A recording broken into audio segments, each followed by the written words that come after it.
for you guys. This is my reviewing. This is a movie that I was kind of looking forward to, but at the same time, I had very, very low expectations for. I really did not know what to make of this movie, and that is a film that kind of just came out. No one's really talked about it, but it's come out, and that is none other than November Criminals. And what November Criminals is essentially about is we center on Ansel Elgort's character Addison, and he's your typical high school kid. He's got this on and off thing with Chloë Grace Moretz, and he's also got this friend, but things take a turn when his friend Kevin unexpectedly gets killed, and basically he and Chloë Grace Moretz are now basically tasked to try to figure out, what happened here, why was he killed, who was really behind it, and maybe just get to the bottom of things, and maybe possibly get justice for his killing, if it was a killing, because it definitely was a killing, and that's really all I'm gonna say. So, November Criminals in general, to be completely honest with you guys, I did not really have much interest in this movie. All I knew is that Ansel Elgort and Chloë Grace Moretz were in it.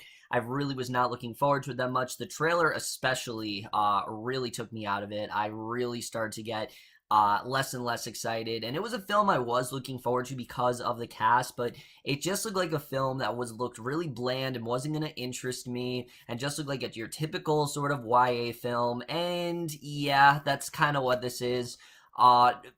It's not nearly, what I thought it was going to be, but it's just a very big missed opportunity. There are a lot of things I think that could have made November Criminals a well-done film, but so many things are just completely left out of it, and it really just makes this film very disappointing overall. But we're just getting into it, starting off with the cast. And easily, that is both the best and most disappointing thing about this movie, because we got a really talented cast of just very, just very competent actors who really know what they're doing and have been in some great stuff before.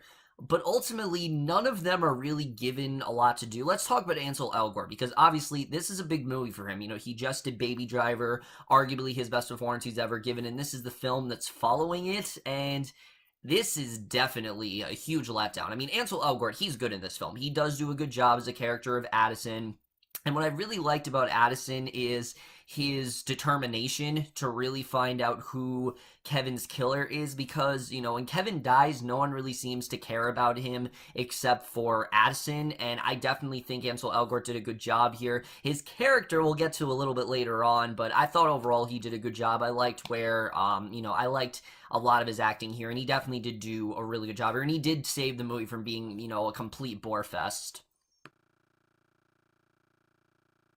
Chloë Grace Moretz, on the other hand, I'm usually a fan of, but I'm going to be honest, I did not think she was good here. I usually am, like I said, a fan of her. I think she's a fantastic actress. She's actually one of my favorite actresses working today. And I don't know if she just wasn't feeling it, or if she just, didn't know what to do with this role, but she is not only completely wasted, but I think she's honestly really bad here. I am not a fan of her at all. I think that, while Chloë Grace Moretz is a good actress, she's way better than this movie, and I think, honestly, this is not a movie she needs to be doing now in her career. The fact that she's still playing these, high school roles is really dumb, honestly. I think she's proven she can be a lot better than that, and I think she needs to try to move away from these kind of films, because just in general, she's really not, honestly, that good here. Her and Ansel Elgort have, I guess, okay chemistry, but in general, like I said, I think she really was not too good here, unfortunately. And then the rest of the cast here does a relatively good job. Catherine Keener obviously is good, even though she's pretty much wasted, as well as David Strathairn, he's really good as well. Really, the whole cast here, besides a couple actors, really are okay. There's nothing really bad I've seen when it comes to acting. So now let's get to the directing and the writing, because, like I said, as bland as this story seemed, the directing and the writing just really is the biggest problem in this movie. First of all, the directing. I don't think the tone is wrong with this movie. I just think it's the wrong sort of target audience, because what this film wants to focus on is really not all that interesting. The directing in general here, it's quite sloppy. It feels like, like I said, your standard teenage film. I mean, essentially what we're dealing with here is a Lifetime movie that just happens to have really good actors and isn't on Lifetime. That's a lot of times what this movie does feel like. The tone here is all over the place. Sometimes it's a thriller, sometimes it's this romance film, sometimes it's a mystery, and like I said, the tone really does clash a lot. I don't think the movie was very focused, and that definitely did hurt the film overall. But easily the biggest problem with this movie is the writing, and I'm just going to say it right now. We have a case here that does sound compelling. How was this guy murdered? What really were the reasons for that? Who could be held culpable for it?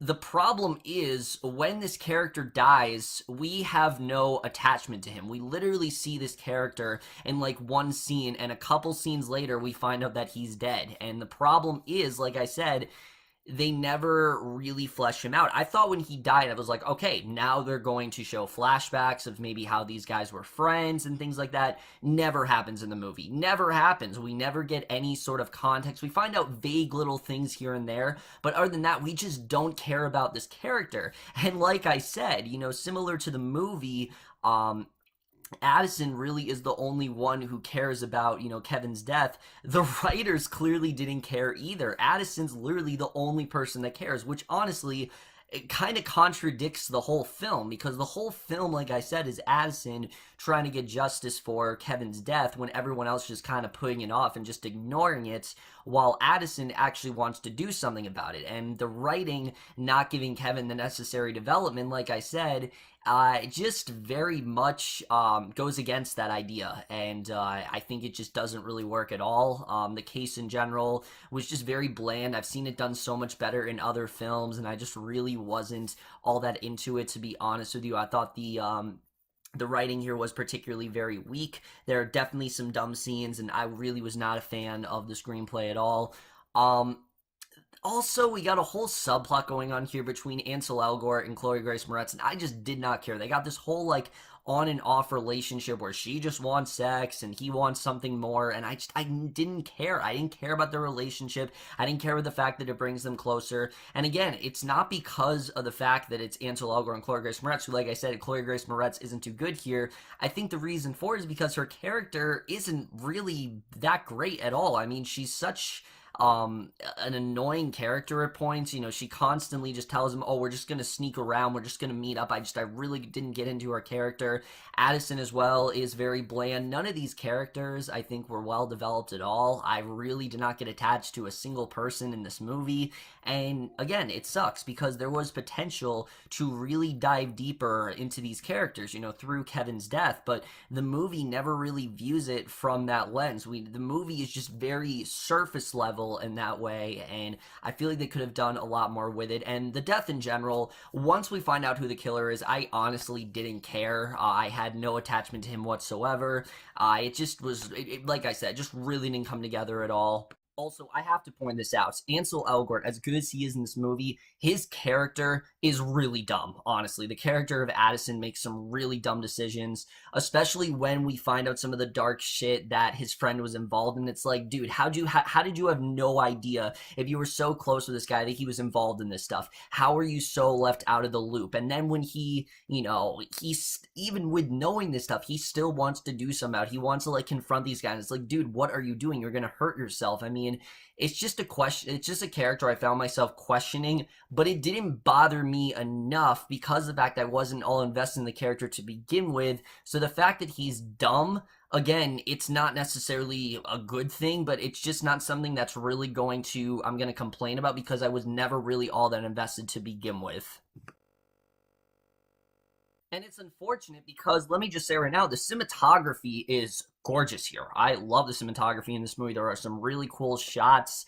There are some scenes where it's almost like a found footage movie because Addison likes to shoot videos a lot, and it's cool. But like I said, it's a really cool style for a very bland movie. And I'm not going to lie, it did feel a bit style over substance. I felt like they were just trying to add that just to keep you engaged. So it's like, oh, aspect ratio is changing. Oh, look, different color palettes. It never really felt necessary for the overall story. It just felt like it was in there just to keep viewers invested and to keep them from falling asleep, which I didn't fall asleep during this movie. I didn't get tired necessarily, but it's just very boring. It's not anything all that interesting. And like I said, you got some really good actors in here.